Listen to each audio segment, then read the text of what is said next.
يريدون ليطفئوا نور الله بأفواههم والله متم نوره ولو كره الكافرون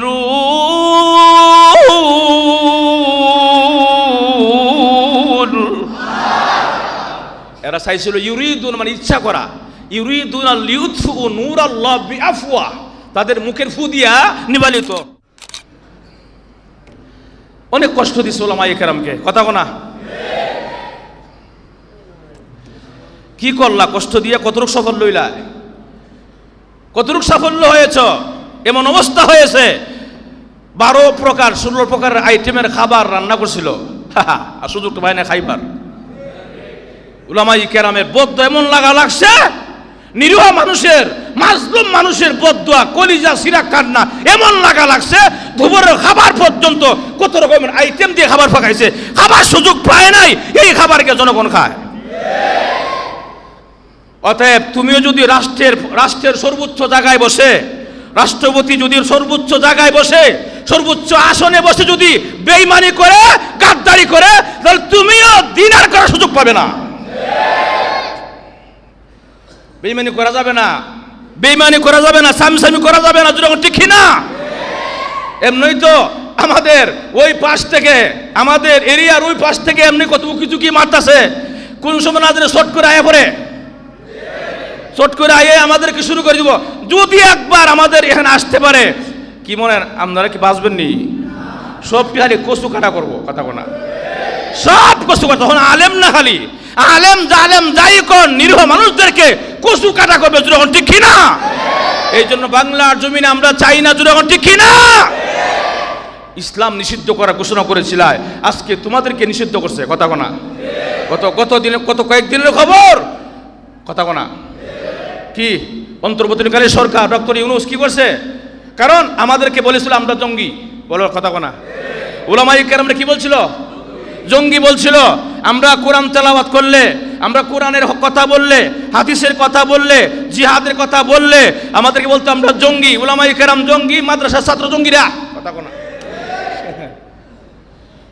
আমাদের কি বলছিল? জঙ্গি। বলেন আমরা কি জঙ্গি আছিলাম? উলামায়ে কেরাম কি জঙ্গি?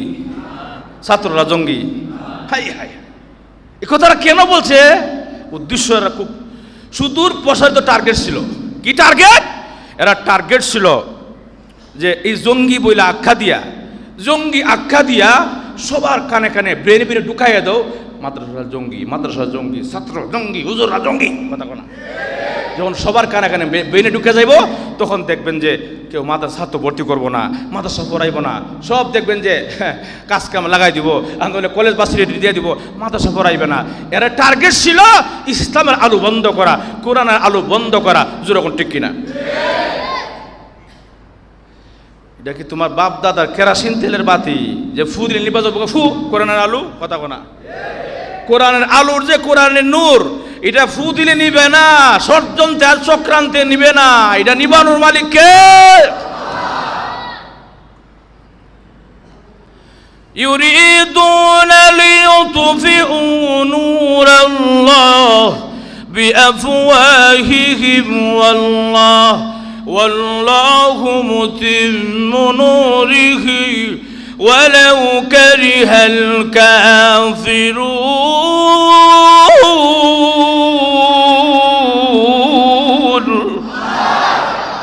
এরা চাইছিল ইউরিদুন মানে ইচ্ছা করা, ইউরিদুনা লিউতফিউ নূরাল্লাহ বিআফওয়া, তাদের মুখের ফু দিয়া নিবালিত, কথা কোনা আল্লাহর কোরআনের আলোকে। এর লেগিয়া ফেরাউন্না কি করছিল? এরকম নির্দেশনা জারি করেছিল, মানে বিভিন্ন রকমের ষড়যন্ত্র চালু করেছিল কোরআনের আলো বন্ধ করার জন্য। আল্লাহ বলে এটা তোমাদের মুখের কেরাসিন তেলের বাতি না যে ফু দিলে নিভে যাবো গা, এটা আমি আল্লাহর দেওয়া আলো, কথা কোনা। ষড়যন্ত্রে আর চক্রান্তে আসবে যাবে, কোরআন যাবে না, যখন ঠিক না। আমাদের দেশেও টার্গেট ছিল কি? যে এটা জঙ্গি আখ্যা দিয়া, মৌলবাদ আখ্যা দিয়া মানুষের মেধা ঢুকাইয়া দেয়, একটা খারাপ ধারণা ঢুকাইয়া দেয়, তাতে কেউ না পড়া, এটা 1 নম্বর। 2 নম্বর হইল, কইতাম নি অসুবিধা নেই তো আর 2 নম্বরে হইল যে মাদ্রাসা বন্ধ কর, মাদ্রাসা বন্ধ করতে হলে তো এমনিতে পারব না, মাদ্রাসা মুহতমিম সাহেব বান্ধা ঢুকায় দে জিয়ালো এমনি বন্ধ, মসজিদের মুয়াজ্জিন বান্ধা ঢুকা আজান বন্ধ, ইমাম বান্ধা ঢুকায় দে তাহলে নামাজ বন্ধ, খতিব বান্ধা ঢুকায় দে জুমা বন্ধ। তাহলে এরকম ভাবে তাদের টার্গেট ছিল, এই জন্য গণহারে উলামায়ে কেরামকে কি করছে, মানে গণহারে উলামায়ে কেরামকে গ্রেফতার করেছে, গণহারে উলামায়ে কেরামকে হাত বেঁধে পায়ের মধ্যে ঠান্ডা বিড়ি লাগায়া উলামায়ে কেরাম যারা কোনোদিন আমরা কল্পনা করতে পারি নাই, নিজের চোখে এমন দৃশ্য দেখবো কোনোদিন কল্পনা করতে পারি নাই, ওইরকম বেজ্জতি লাঞ্ছিত ভাবে উলামায়ে কেরামকে গ্রেফতার করে জেলে নিয়ে এসে একটাই টার্গেট ছিল কোরআন আলো বন্ধ করা।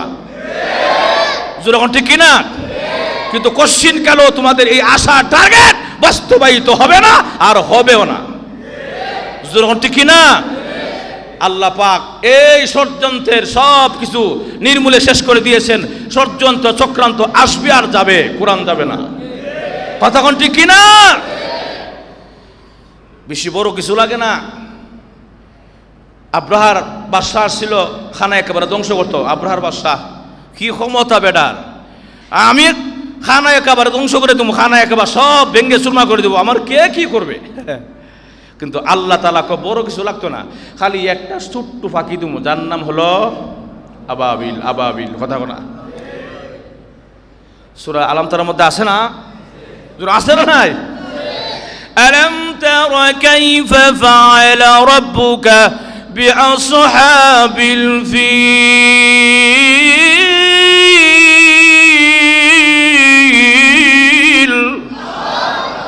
وأرسل عليهم طيرا أبابيل।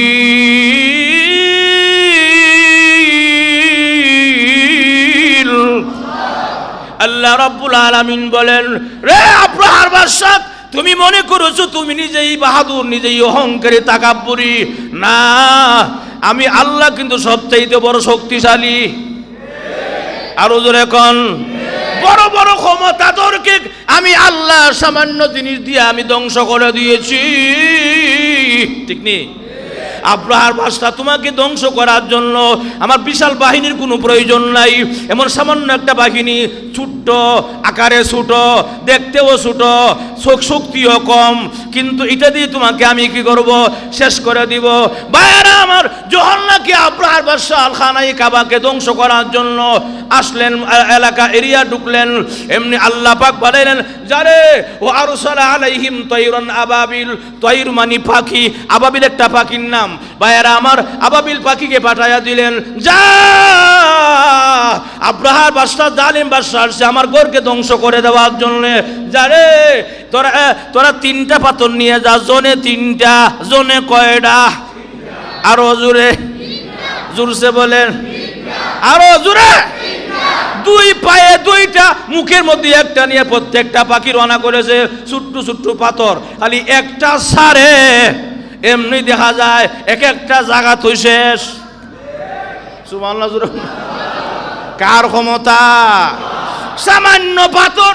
আব্রাহার বাদশার সেনাবাহিনীর দলেরা বলে, সৈন্যরা বলে, বুঝলাম না রে, কোন পাখি আইলো রে, সামান্য একটা কণার মতো পাথর, এটা এত বিষাক্ত কেন রে, লাগলেই কেন শরীরে জ্বলাপোড়া শুরু হয়ে যায়, ঝাঁঝরা হয়ে যায়। বলে আসলে বুঝবে না রে, এটা দুনিয়ার কোনো শক্তি নয়, এটা দুনিয়ার কোনো বাহাদুরের শক্তি নয়, এই শক্তিটা একমাত্র মহান আল্লাহ রাব্বুল আলামিনের। যখন ঠিক না? আমার একে একে সৈন্য বাহিনী সব শেষ করে দিল। আব্রাহার বাদশাও শেষ, মানে সব তার বাহিনীও শেষ, এমনি ফলানো শুরু করে দিয়েছে। তাহলে আল্লাহর ঘরকে বাঁচাইছেন আল্লাহ বড় বাহিনী দিয়ে না, ছোট্ট বাহিনী। আরো জোরে কান।